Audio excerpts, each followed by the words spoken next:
CD back with another Carlisle Cult Cinema Club, and this time I have the pleasure of having the absolute legendary comedic actor Eddie Deezen. You'll know him from Polar Express, I Want to Hold Your Hand, Grease, Midnight Madness, Punky Brewster, Magnum PI, Teenage Exorcist, Surf 2, Laserblast, and so many cartoons from SpongeBob to Duckman and so many more. The legend that is Eddie Deezen. Thank you so much, sir, for coming on my show. Thank you, sir. It's my pleasure. Is, my honor, Paul. My honor. You know, you're just a legend. Thank you, I sir. mean, just absolute comedy legend. And I've watched a lot of your films over the years, and sat. I hope you'll forgive me. No, don't. I'm a purveyor of. I love a good cult movie, a good low budget comedy. Okay. Well, thank you. Thank you very much, Paul. You're very kind. Thank you. I mean, let's be honest. You were the first computer geek as well because of WarGames. Yeah, that's true. And you know what, Paul, the irony, I can barely turn a computer on. Steve is my manager, my brother. I can barely turn a computer on. I barely know the on button. That's about as far as I go. Denise, who I live with, a lovely lady, she's a computer genius. She'll get on the key. She can do it blindfolded. I can barely turn it on. I just go on Facebook and I type away. That's the extent. And Steve's pretty good at it too, but I'm the worst. But I was the first computer nerd. That's a fact.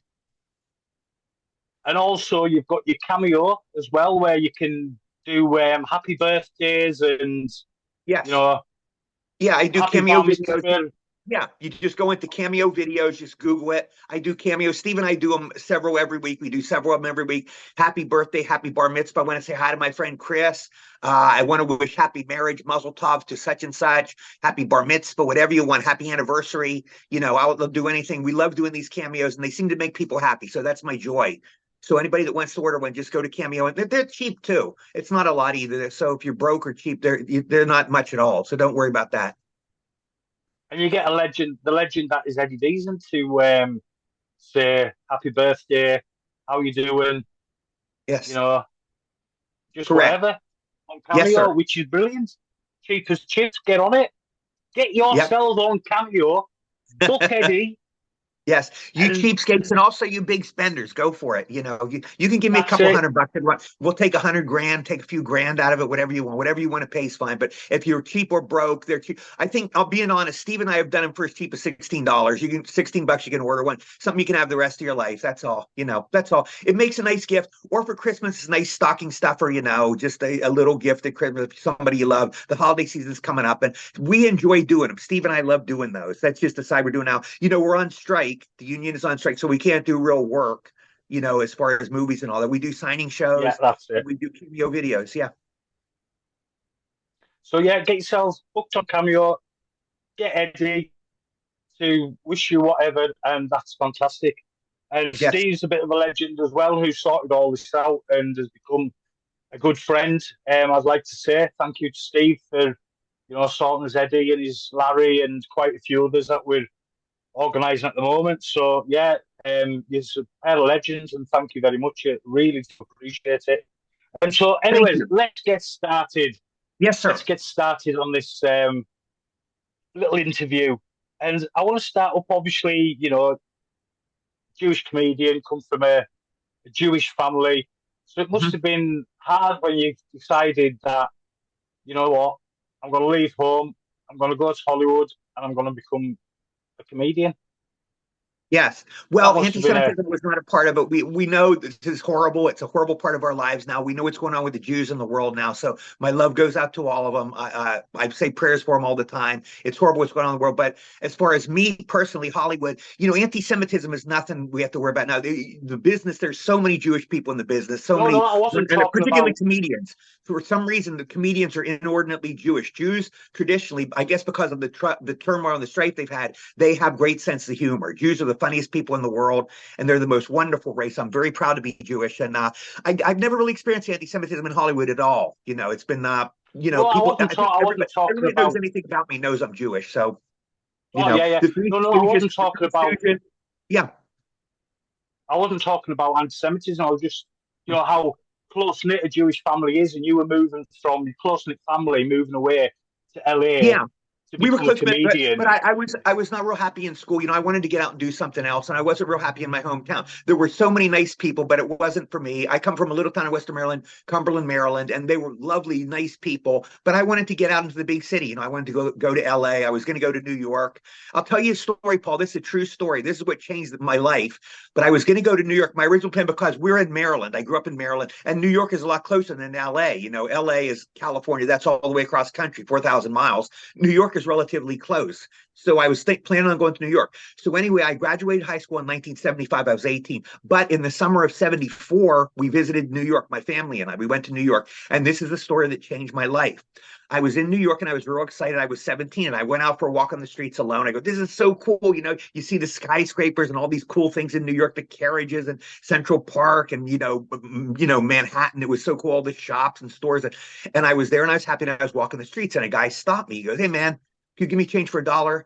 Sure, sure. So I'm a naive kid. So I gave the guy $1. I go, okay, where's my change? He said, can you give me change for $1? Okay, here's $1. He goes, where's my change? He goes, what? I go, I gave you $1. Where's my change? But you didn't give me no $1. What do you mean? I said, I gave you $1. He goes, you didn't give me no $1. So I argued back and forth, and then it dawned on me in my thick skull. It finally dawned on me I'm being ripped off. The guy's a hustler, He Yeah. hustled me for $1. But anyway, Paul, that changed my life. I said, I'm not coming back to New York. I'm through. I'm going to go to LA instead. If I hadn't met that guy, I would have gone to New York. I would never have got Grease. My whole life would have been changed. I might have never done a movie, because I lucked out with Grease. We'll talk about Grease, I'm sure, on your show, but I wouldn't have got Grease and I lucked out. So that changed my life. And this hustler, this small time punk, I owe him my whole career, but he's probably dead now, but, whatever. He changed my life and it was the best dollar I ever spent, really. Well, I mean, you ended up in LA and you ended up, um, Mhm. I believe you've done a bit of stand up at the Comedy Store. Yeah, I Mixie started doing Shaw, stand up. kind of. Yes, sir. I started doing stand up in 76. I was 18. I did the Comedy Store in West Hollywood twice, and I got good laughs. Da da da da. I'd like to introduce Eddie Deezen. They go, thank you. My first line, I go, sure, but we expect me in the morning. That was my first line. It killed the audience, but and these were old jokes, Paul. They're coming out with a new Richard Nixon stamp, but it didn't work. Everybody spit on the wrong side. That was the other joke. These are the jokes I did, but they got big laughs. You won't believe it from these jokes, but I got laughs. Anyway, they shift me. Mitzi, the owner, said, you got a good act going. We're going to shift you to our Westwood Comedy Store. So 2 weeks later, I performed in Westwood. It was like, I think February of 76, and I bombed. I tanked. I never liked doing stand-up comedy, Paul. I know some guys thrive on it. I've worked with stand-up comics and some guy, oh, let's do a set. For them, everybody's got their thing. And for these guys, it's like a Yeah. drug. They love doing stand-up. It's their joy. For me, it was hard for me. I have a hard time memorizing lines. Even in those days, Paul, I had my little index cards. It came out. My whole routine was on index cards. And I went out and I read my index cards. I wore a little sailor cap and I wore my index cards. And I bombed and I said, this isn't for me. So I didn't like doing it. So I quit. Now, I later made my TV debut on The Gong Show. It's an old show where you come out and you actually was kind of like vaudeville. And if the celebrities didn't like you, they would gong you. They'd ring a big gong. And I did my act. I had my sailor hat and I did my act. And I got gonged by Paul Williams. And that was my start of my career. And then Chuck Barris, the host, was the first guy to send me admiration. He comes back. He was the first celebrity. And he goes, Eddie, you got a good little act there. Keep at it. And he encouraged me. So I love Mr. Barris. He was a real nice guy. Yeah. I used to, what we had the Gone Show over here a lot Yeah. later on. It It was was a funny shown show. in the, It was a funny, enjoyable show. it was very funny. We used to watch Channel 4 showed it over here in the early Mhm. 80s. That's Right. when I got it. So I'll have probably Okay. seen your episode at some Yeah, I've point. never, Paul, I've never seen it to this day. I've looked on YouTube. It's not there. It's obviously in the files of NBC somewhere, but I've never seen it. I'd like Yeah, to see it sometime. But I did that, almost the 70s, 46 years ago, I did it, and I've never seen it. It's one of the things I've never seen. that's it will be about somewhere, without a Yeah, doubt. yeah. Um, I mean, you were always, for me, growing up and seeing you always stuck out in films. Oh, thank you. And I was always surprised because you were the first kind of nerd character I'd ever seen. I was always Yeah, surprised you yeah. never got in Revenge of the Nerds.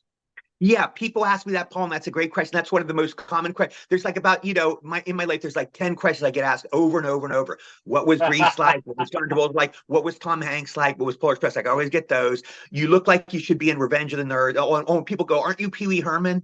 And then, do you know Pee Wee? Did you know Pee Wee? I get those all the time. And another one I always get asked is, why weren't you in Revenge of the Nerds? Which is a good question because I play the nerd. I was like one of the early nerds. I was the first computer nerd. This is the story I heard. Okay, I was supposed to be in Revenge, or no. I asked Adam Field. Adam Field was one of the producers of Revenge of the Nerds, and I did a film produced by Adam, and I met him. He's a great guy called The Whoopie Boys. It's a film I did back in the Yeah, 80s or 90s, and it's a funny little movie. Paul Rodriguez and Mike O'Keefe and Marshall Warfield was in it from Night Court.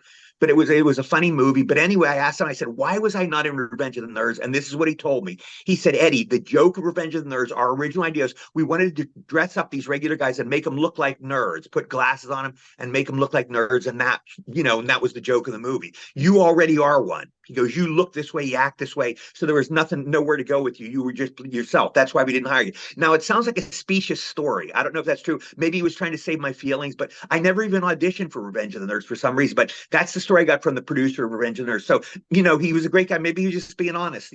That was their vision. Every producer when they do a film has a vision, and that was what he wanted. And I just didn't fit into his vision. yeah. But you definitely put the most recognizable nerd in the world, without a Oh, doubt, thank you. That's 100%. very kind of you. But going back to when you first started, Hmm. now from what I've gathered, you got Grease first, Yes, sir.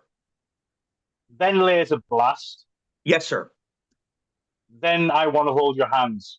Sorry. exactly right. That's what I did. And this is a little confusing to people. That's why they get mixed up. Grease was my first movie. Grease was the first movie I ever did. And I always say I won the lottery, your first movie, because most people's first film is a turkey. Tom Hanks's first film was a turkey. John Travolta's first film was a turkey. They're these little B chintzy movies. But I lucked out. I did Grease is the most beloved, popular musical of all time. And I Oh, got in, even though my role was small, but I lucked out. In other words, I started at the top. I lucked out and I just got that. My second film was Laserblast. I went from a grade A classic movie to a B movie. Laserblast is a B movie and it's a turkey. It's mediocre, but Mystery Science Theater, I don't know if you get that out there, but there's a show called Mystery Science yeah, Theater. They yeah. did a Yeah, and they did a satire of it that's hilarious. So I always go, they saved Laserblast. Don't see Laserblast, but see the Mystery Science Theater version of Laserblast. Well, It's very funny. I've got to say, I'm a fan of Laser Blast, and I have a limited edition Blu-ray, which is in a VHS box, and it comes with one of the little alien figures. Oh, okay. Okay. So I've been a fan of Laser Blast for quite some time. It's a great little Yeah. film. I It love wasn't, lo-fi it sci-fi. was it was an enjoyable experience. It's probably my only science fiction film. It's a sci-fi film. It wasn't a comedy, and I play against type. I play totally against type. I play a little bully, if you saw it. My friend Chuck is in it, and Yeah, I'm you like his do. frog. I'm his friend. And we literally rape a girl. It's horrible to say, but I play a Yeah, rapist in you, it. Chuck and right. I remember That's we it. jumped on the girl. And I remember getting on the bed, and Michael Ray, the director, was a great guy. He goes, "Okay, Eddie, jump on her." And I would jump from the bed onto this girl. We're raping this chick, the most horrible crime, outside of murder. But I'm a rapist in that movie. And it was an enjoyable experience. So we filmed out in the desert. I remember I worked on it for 3 days. The cast was all nice. Kim Milford, the star, sadly, he died of AIDS. I've had several friends died of AIDS back, Oh, from back in the day. AIDS was, yeah, yeah. before COVID and this horrible stuff. AIDS was the big thing. That was a big thing everybody was scared of. And he died of AIDS, and he was a very nice guy. Yeah. And my partner Chuck, I It's a, forget his real name. He was a great guy, really nice guy. yeah. I mean, it's a great little film. And I've watched it multiple times over the years. And as I say, I've had it on various different formats. And I've got a limited edition one. It's a great little film. And Well, obviously, thank after you. I'm glad Laser you liked Blast, it. You know what's funny, Paul, is you never really know what people like. Everybody's taste. They always go like Steve Allen. Do you remember Steve Allen, who he was? um, again, he's somebody on Channel 4 that showed his show Yeah. in the He was the 80s, original host of the 90s. he was the original host of the That's Tonight right. Show before Johnny Carson. But he said a very insightful line, and it applies to life in all categories. He goes, comedy is very subjective. And Steve Allen goes, comedy is subjective. He goes, it's like tasting cars, colors, or women. It's totally subjective. And it's the same with That's it. movies. everybody's favorite movie. My favorite movies you might think are horrible, and your favorite movies might not appeal to me. And the same with comedy. To me, I love the Marx Brothers and Dean Martin and Jerry Lewis. I love Charlie Chaplin. I love Buster Keaton. I love Woody Allen. I love Mel Brooks. These are my favorite comedians. Peter Sellers never made me laugh that much. I never got into Peter Sellers. I never got into Jonathan Winters that Right. much. Everybody's taste in comedians is different, and everybody's taste in films is different. So people will come and say, I like Laserblast. And for me, it's not that great. I love Grease, and I Want to Hold Your Hand. The next one we'll talk about is probably the best film I ever did. I love that movie. Everybody's taste is different. That's all. But So I thank you for liking Laserblast. I thank you for liking it. I'm glad you enjoyed it. No, I do. I'm a lover of cult and kitsch and lo-fi, sci-fi, and horror and stuff like that. And I love my comedy as well. And then obviously after Laserblast was released, it was Grease was released next, wasn't it? But you This done was that the order. first. The movies I did in order I filmed was Grease, then second was Laserblast, then I Want to Hold Your Hand. But they were released in this order. The first one ever released was Laserblast, and then I Want to Hold Your Hand, then Grease. So Grease was my first one, but it was the third one released. Laserblast was released. I did them all. I did them in 1977. I did Grease first in 77, then Laserblast in 77, then I Want to Hold Your Hand at the end of 77. But they were released Laserblast March of 78. I Want to Hold Your Hand April of 78, Grease June of 78. So that's what gets people confused. But Grease was my first movie, but it was the third movie I did released. Sure. I mean, let's talk about Grease. Sure. I mean, it is what a film. Yeah. We've screened it. I mean, I love Grease too as well, which is much maligned off a lot of people. Yeah, Steve and I are not that into Grease too. I never got into it that much, but Grease I love. I've always loved Grease. It's a joy. I call Grease it's the ultimate feel good film. Steve and I watched it maybe like 3 or 4 months ago, and I was kind of down. I've had the happiest year of my life. I'm very happy out here, Paul. I'm in South Carolina. And I'm happy, but I was kind of down. And Steve and I put on Grease, and I felt great. The music, the songs, the story's joyous. It's just a joyous experience. It's more than a movie. It's almost a drug. Like I defy you to watch Grease and not be a little bit happier. There's something about it's kind of like not to blow my own horn, but it's kind of like the Wizard of Oz, or It's a Wonderful Life. It's a joyous movie to watch, and these movies were great to watch. Grease is a fun movie. Grease is an institution over here in England. Yeah, and Paul, I never got that from Grease too. I watched Grease too. It's kind of flat for me. But the lady I live with, Denise, loves it, and I've talked to a lot of women who love it. Steve and I go, why do they like that movie? But some people love Grease. There are people I've met maybe over the years, 20 people who like Grease 2 better than Grease. So go figure. Oh no, I don't like some people. Yeah, it's like some people will like Laserblast better than Citizen Kane or whatever. It's whatever appeals to you. We all have our favorite movies. Well, that's it. But no, I mean Grease is. I mean, I saw it on the West End as well. Back in the early '90s, I went to see it on the West End, and it was fantastic. Grease. Paul, before I did it, Paul, I went to see it as a show. It was the first show I saw in LA, and I went to see a stage show, and I loved it. And I was getting used to the movie. I was hired, and then and then I saw that, and it blew me away. Eugene has a much bigger role in the actual play. My role is actually small in the film. Eugene's a bigger role, but they cut me down in the film. But I was in it. I'm proud to be part of it. I always go, Paul. My role in Grease is very small, but people go, it's me. And I always go, it's kind of like one of the dead bodies in Gone with the Wind. Did you see Gone with the Wind? I have many years ago. Well, anyway, Gone with the Wind is a Civil War movie, and there's a scene in it that's called the battlefield scene. And it's a scene they do a big pan shot, it's this great movie, and there's a pan shot, and there's like hundreds of corpses on the field. And they just do a pan of the field, and there's all these dead bodies. And I go, every actor there, every guy is playing a dead body. They weren't really dead bodies. Now, these were guys staying still, acting dead. And every one of those guys goes, I was in Gone with the Wind for their whole life. Maybe I don't think any of them would still be alive. It was so long ago.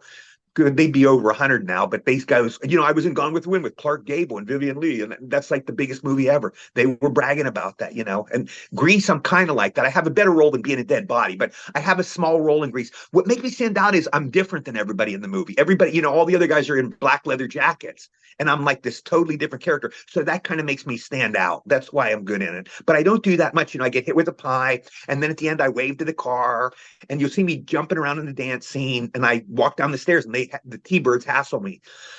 Excuse me. Honest to God, you always stuck out to me. Well, thank you. Stuck out to me.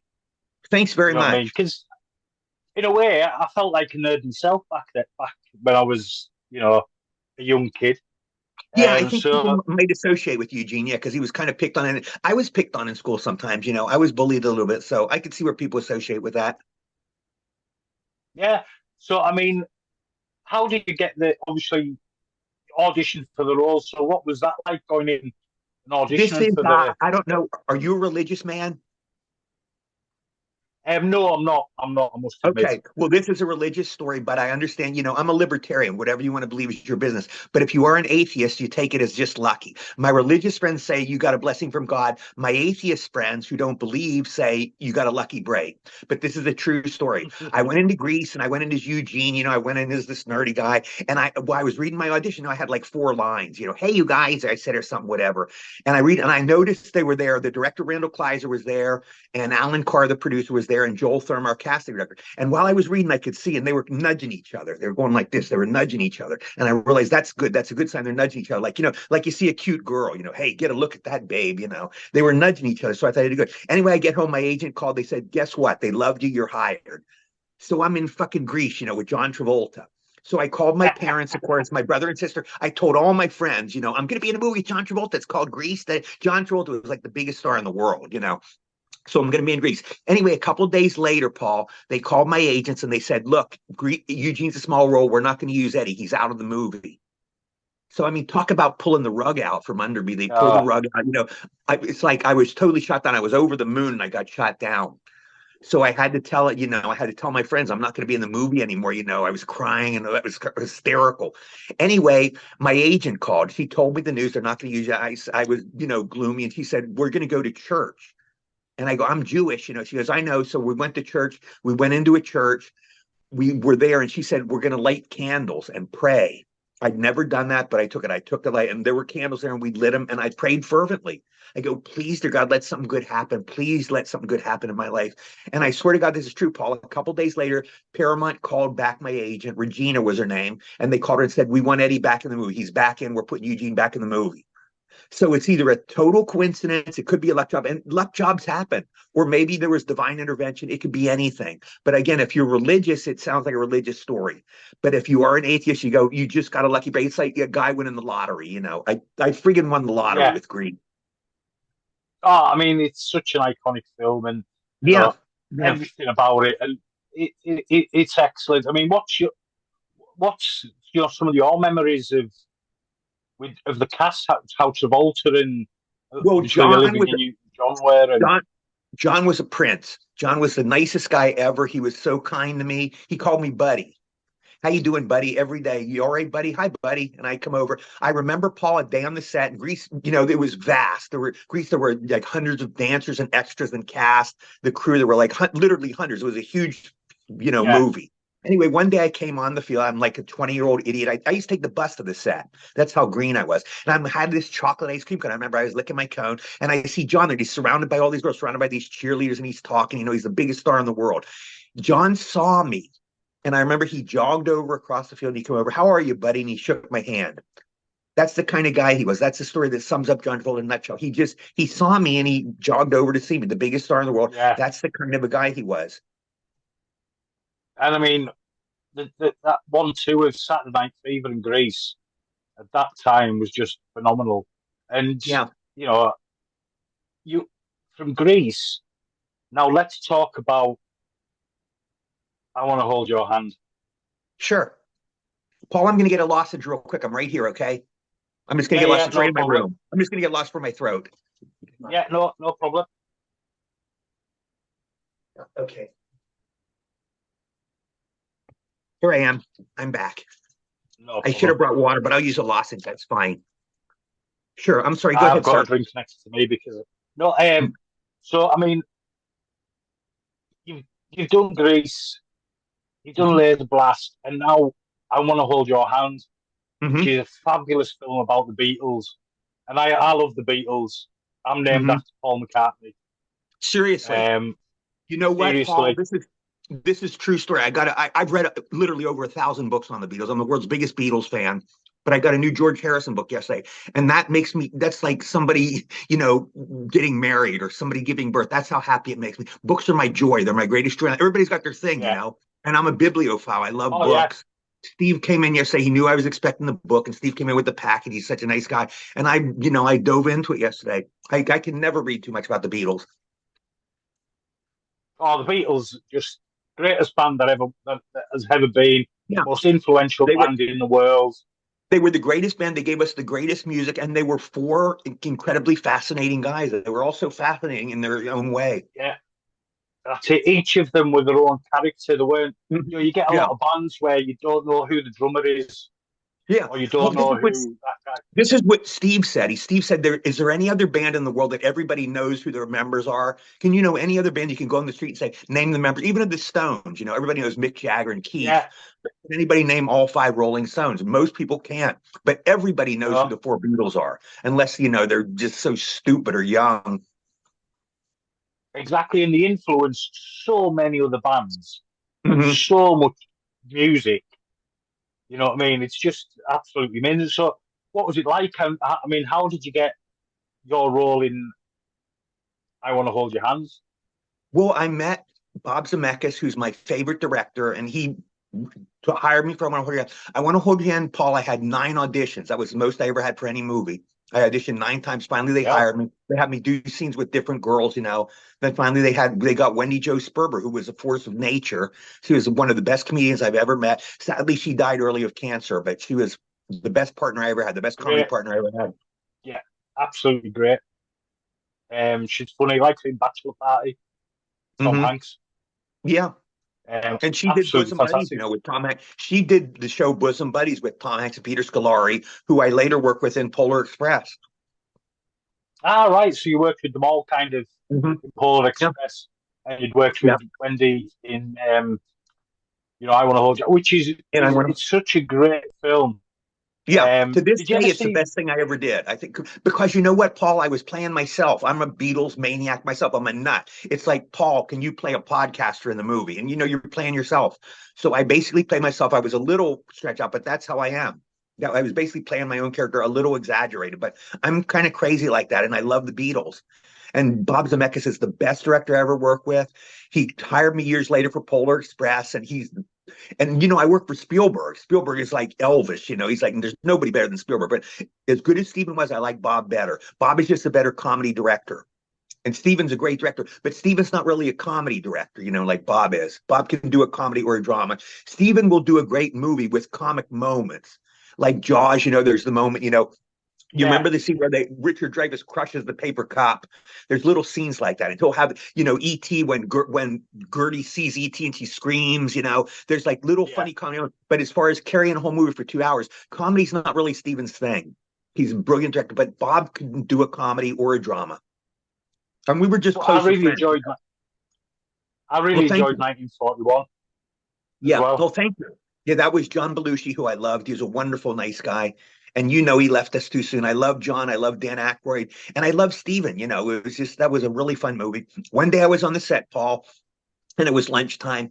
And Steven Spielberg comes to me, he goes, Eddie, do you want to have lunch with us? So I'm thinking, what the fuck? Are you serious? Lunch with Spielberg? So he called me. Anyway, I find myself sitting at a table. We go to the very back of this commissary. I think it was the Universal Commissary. And we're sitting in the back there. It's Steven friggin' Spielberg, John Belushi, and Dan Aykroyd, and me.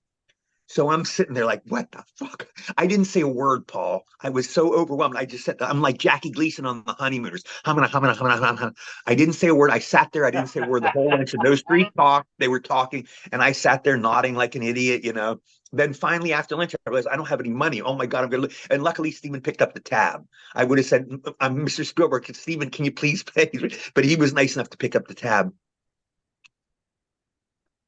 So now I believe have you got a bit of a not safe for work story about Spielberg and Robert Zemeckis? Well, he was okay. Well, Bob Zemeckis was just wonderful. He let me ad lib. He was totally open, and we did a lot of ad libbing in the scene. Like there's if you remember, I Want to Hold Your Hand. Are you a Marx Brothers fan? Yeah, Okay. If you yes, I remember like the Marx Animal, Brothers. Yeah, if you remember the movie Animal Crackers, I saw it in New York. That trip I Yeah. told you about in New York in '74, I went to see Animal Crackers 4 days in a row. I love it because that was the unreleased Marx Brothers film. I'm a Marx Brothers nut, and I saw it 4 days in a row. But there's a scene in the movie where Chico, the Italian, that's a good boss, he plays piano and he goes, and I ask a question, and the answer come back. And Steve goes, and you ask me that, and the answer come back. And Chico did that routine. He does the scene with Groucho, and he goes, and the answer come back. And I remembered that, and I used that, and I want to hold your hand. I go, ask me who's the tallest beetle, and the answer come back. John, George. Ask me who's the shortest beetle, and the answer come back. Ringo, and ask me who was the last Beatle joined, and the answer come back. I stole that from the Marx Brothers, from Chico Marx, and Bob said you can use that. He was an easygoing, great director, the nicest guy ever. And Steven was the same way. Steven was a very easygoing director. He was open to ad libs. They were just such nice guys, and they're best friends. You can see why. They were both just wonderful, nice, Yeah. lovely men. And they were both the best directors any actor could hope for. Because what you want with the directors, you want a guy who's nice. You want to deal with nice people in any profession, but you want a director who's a nice guy. You don't want some jerk off, some asshole. They were both nice guys. They both let you contribute, and they were both kind directors. You don't want a director who's going to make you wrong. No, no, no, no. Blah, blah. I had this one director who was a dickweed. His name was Richard Fleischer. He's the only bad director I ever worked with. I did a movie called Million Dollar Mystery in the '80s. It was a movie they were giving away $1 million. It was like Mad, Mad, Mad, Mad World. And he directed, and he was just this That's right. crabby, sour old man. And who wants to work with a crabby, sour old goat, like that guy? The guy was a douchebag, God rest his soul. I don't wish anything bad for him, but he was a real mean guy. He just was not a friendly guy. And I couldn't really do good comedy. Maybe, I have a little scene with the Murphy bed in that movie. It's kind of funny, but he was the only bad director I ever worked with. But Stephen and Bob were both really nice guys, and that's what you want. And I think that's the most important thing in anything in life. You want to deal with nice people. People respond to Yeah. nice people and like Very nice true. people. Nobody wants to work with an asshole in anything. Whether you're a baseball player or a dentist or a cook, nobody wants to be with an asshole. No, you're right. You're right. So, talking of the Beatles, what's your favorite Beatles song? Hard Day's Night. And also, Paul, it's my favorite movie of all time. I've seen Hard Day's Night maybe like 50 times. These your favorite movies, you never get tired of watching them. And Hard Day's Night will thrill me every time. The greatest soundtrack ever, the greatest music. They were all natural comedians. Dick Lester, great director. The supporting cast were all great. Paul's grandfather, Wilfred Brambo, was great. Everybody was great in that film. It was magic for me. That's my all-time favorite movie. I remember seeing it, Paul. I went to a theater when I was 6 years old. I think I was seven, 64. So I was seven. And I swear this was a little town, Cumberland, Maryland. And I saw Her Day's Night, and we saw Help the next year, the Beatles' second film. And Paul, it was screaming all the way through. There were just girls there, and it was like nothing you've ever seen. You'd see the Beatles go, they're moving, John's and Paul and Ringo, they're moving their lips, and it's just screaming. It was constant screaming for 90 minutes. It was a weird, surreal experience. I saw in theaters, and we flipped, even though we couldn't hear the Beatles, we flipped. You could not hear them. And then, I watched it, we got videos and we saw it later on TV. And I go, this is really an awesome film. And that's the film I fell in love with. Oh, it's an excellent film. It's an excellent film. Mm-hmm. They I were forgot great to mention as comedians. well, you from Cumberland in Maryland, Mm-hmm. and I'm from Cumberland in England. Seriously, what a weird I'm from coincidence. I live in Carlisle in Cumbria, Mm-hmm. which was known as Cumberland back and it still gets called Cumberland as well. Mm-hmm. Is that a weird coincidence or what? There you go. So That's crazy. yeah, That's crazy. So we're kindred spirits, Paul. that's it. Where you were born was named after where I live. Mm-hmm. Because we're a bit. That's where it'll have came from. As a lot Mm-hmm. of places did come from England back then, over to America. Hmm. So, and there is a few Carlisles, I believe, in America as well, which is quite Okay. amusing. But yeah, so I forgot. I meant to mention that. I've got to talk about Surf 2 as well, Mm-hmm. because you were obviously the main villain, the, Yeah. the the main man of the film, and Menlo it's just Schwartzer, mad scientist. yeah, yeah, it's great. It's funny. You've got Eric Stoltz in there Mm-hmm. as Eric well. Stoltz right before Um, Mask, right before Mask and before Pulp Fiction. And he was the greatest guy. Eric and I used to play poker together. We'd play with Surf too. We were all pals, and we played poker, and we'd order a pizza. And Eric liked greasy pizza. I remember we'd order pizza. What do you want? I want pepperoni. And Eric go, I want mine real greasy. Make sure it's extra greasy. He liked greasy pizza. And there was obviously one of the ladies in there, Corinne, is it Bullhead, who was also I'm in the sorry. Police Academy films. Who's Corinne that? was played one of the girls. Oh God, I can't think of the name. Hmm. Corinne, is it Bullhead? She was in one of the Police Academy films. She was the blonde girl. She was in Okay. Friends, Okay. and um, she was in loads of things as well. Hmm. But the cast of Surf 2 was absolutely fantastic, and that Yeah, must they have were been wonderful. great for you. You know, obviously, Wonderful, fun movie. Morgan Paul, Linda Carriage was the lovely girl. I don't know what became of her, but she was my assistant. She was lovely. And I love the director. Randall Badot was a great director, super nice guy. And Eric, of course, Jeffrey. Jeffrey was Eric's friend. Peter Isaacson, who's a great guy, was in that. Super nice guy. Yeah. yeah, I mean, it's one of those you look and you go, oh, he was in such and such on, he was in such and such. It was like a cast of who's who of 80s films Yeah, they were in great. And there Surf was, 2. Paul, there was no Surf One. It was the first movie in history where there was a two Yeah, and there was well, no one. It was actually in the Guinness Book of Movie World Records, the only movie in history that was a two where there was no one. But they named Surf Two. That was the joke. And everybody goes, "What was Surf One?" There was no Surf One. That was the joke. no, that's it. Because I mean, that's another I've got on original British VHS. Okay, It's the it's a film funny I've movie. I've watched. Yeah, it's a film I've watched for years, and Yeah. I've got the limited edition Blu-ray that came out with the extra footage put back in. Oh, okay, cool. Is there So anything I've good in got the that extra as well. footage? Is there anything good? Do you know what? I'm not sure what the extra footage is, but there's 14 minutes of it, Okay, it'd be interesting if there's so it's anything I quite a don't lot put I back don't in. remember. Because every movie has stuff you didn't use, so it'd be interesting to see if there's Well, anything that's I'm it. missing. Yeah. So it's an American release as well, so you should be able to pick it up quite easily. Yeah, yeah.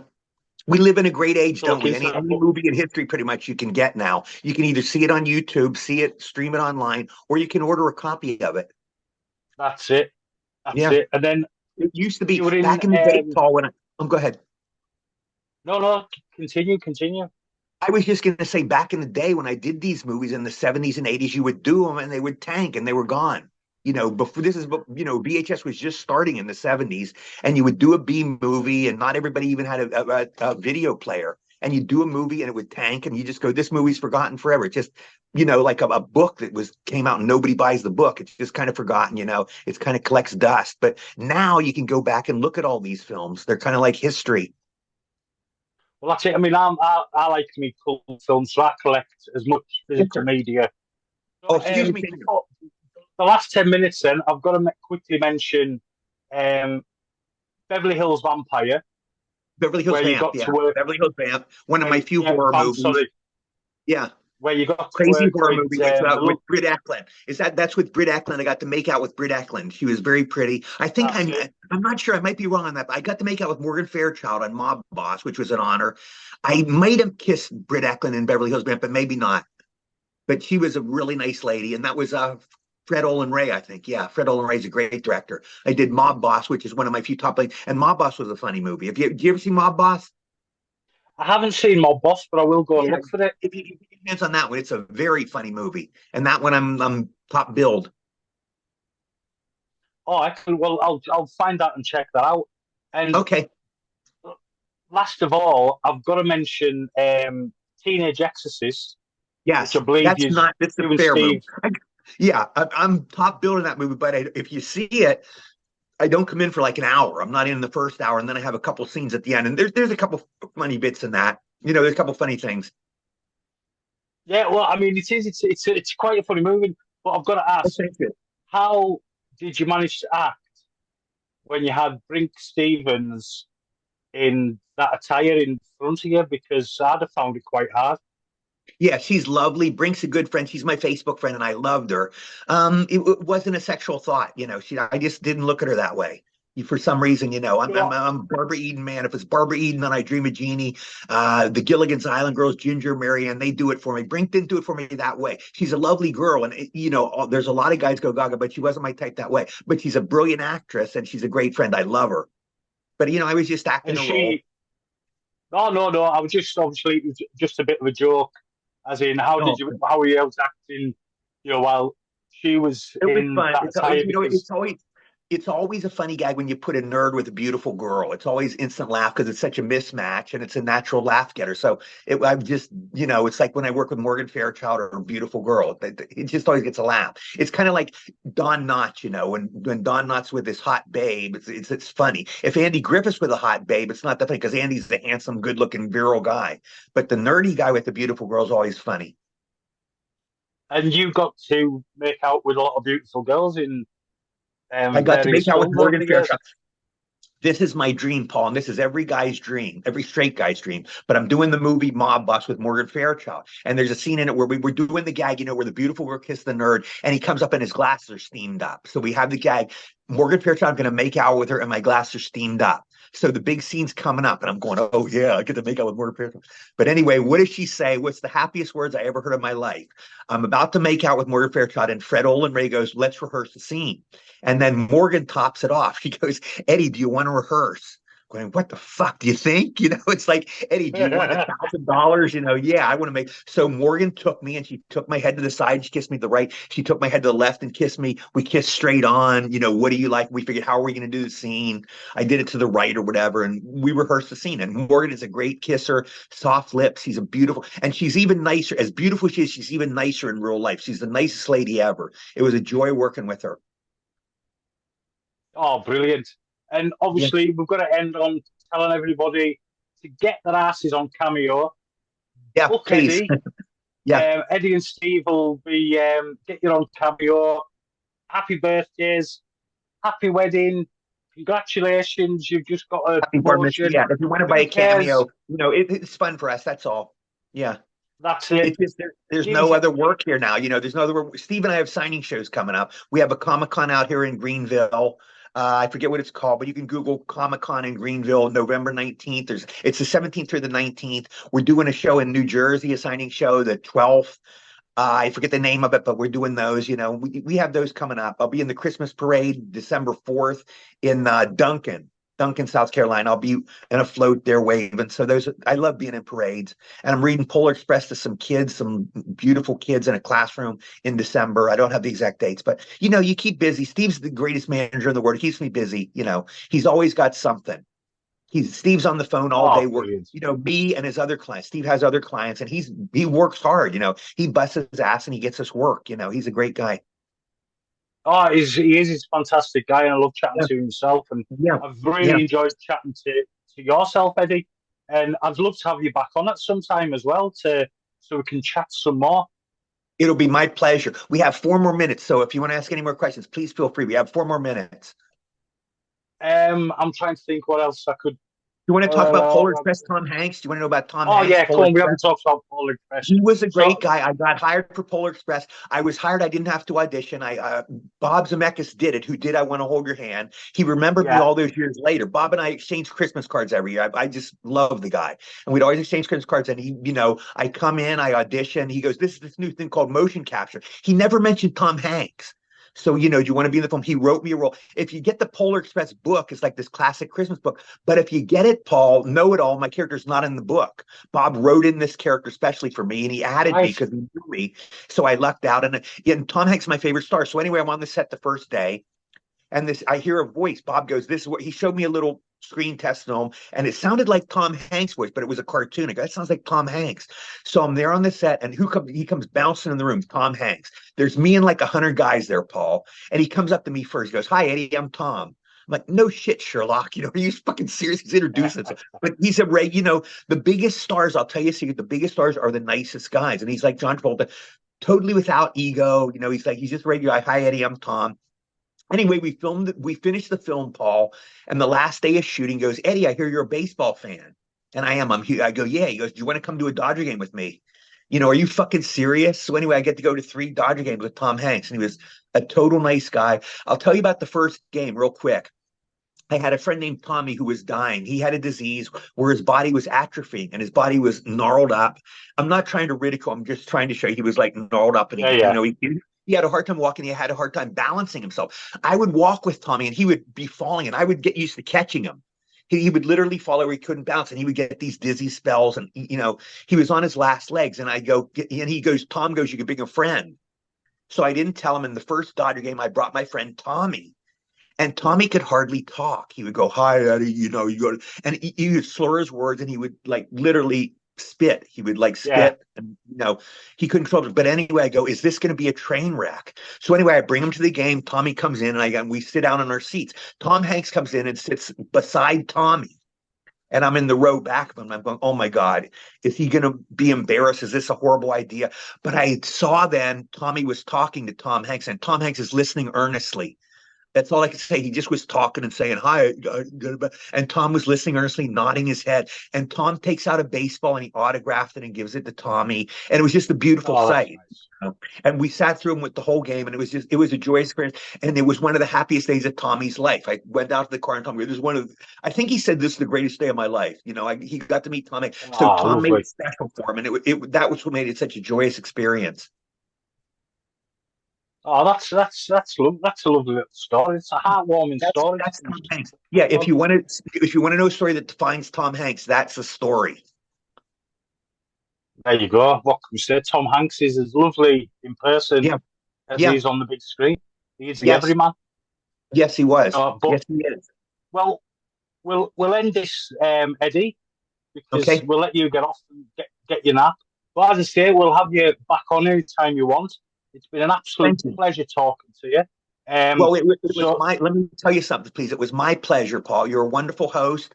Keep up the great work on your podcast. It was my joy to be on your show. I hope I can get a copy. I like to put this on Facebook. I want my friends to see it. What a great show you have.